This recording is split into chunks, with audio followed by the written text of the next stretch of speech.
कधी कधी आम्ही नाव बदलून सुद्धा निधी घेतो. कारण की शेवट चर्चा होती की लोक म्हणतात बाकी आमदारांना निधी नाही, त्यामुळे दादा प्रत्येक आमदारांना जर 10 कोटी रुपये दिले तर मला 25 कोटी रुपये देण्याचं काम करतात. कधी कधी आम्ही नाव बदलून सुद्धा निधी घेतो. कारण की शेवट चर्चा होती की लोक म्हणतात बाकी आमदारांना निधी नाही, त्यामुळे दादा प्रत्येक आमदारांना जर 10 कोटी रुपये दिले तर मला 25 कोटी रुपये देण्याचं काम करतो. आणि एक वाई करतो, मुळशी तालुक्याचा विकास जर कोण करणार असेल तर ते फक्त राष्ट्रवादी काँग्रेस पार्टीच करू शकते.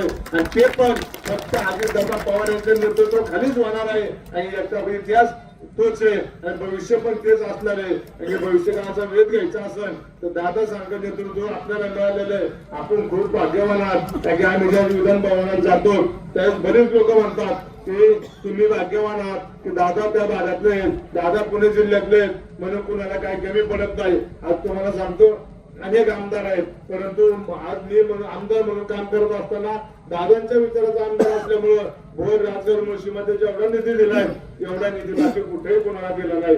डीपीडीसी जरी रेकॉर्ड चेक केलं तर जास्त निधी आपल्याला दिलेला आहे. कधी कधी आम्ही नाव बदलून सुद्धा निधी घेतो. कारण की शेवट चर्चा होती की लोक म्हणतात बाकी आमदारांना निधी नाही आणि ह्याच आमदारांना एवढा निधी काय मिळतो. कारण की शेवट दादांना जाणीव आहे हा 3 तालुक्याचा मतदारसंघ आहे, भौगोलिक दृष्ट्या खूप मोठा आहे. त्यामुळे दादा प्रत्येक आमदारांना जर 10 कोटी रुपये दिले तर मला 25 कोटी रुपये देण्याचं काम करतात. कारण की ते जाहीर सांगतात त्याला 3 तालुके आहेत आणि 3 तालुक्याच्या हिशोबाने मी त्याला निधी देतोय. आणि हीच भूमिका कायम टिकवायची असेल, आपल्या भागाचा विकास करायचा असेल तर आपल्या दादांच्या मागे उभं राहिलं पाहिजे.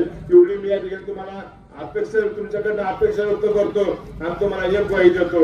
मुळशी तालुक्यात कुठल्याही गावात वाडी वस्ती तुम्ही पाहिले वर्षभरामध्ये अनेक विकास कामं होती जी वर्षानुवर्षे पेंडिंग होती, ती करण्याचं आम्ही या ठिकाणी काम केलंय.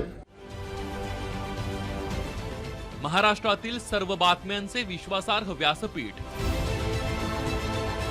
सकाळच्या सर्व सोशल मीडिया प्लॅटफॉर्मला लाईक, फॉलो आणि सबस्क्राईब करा. तसंच सर्व नोटिफिकेशनसाठी बेल आयकॉन प्रेस करायला विसरू नका.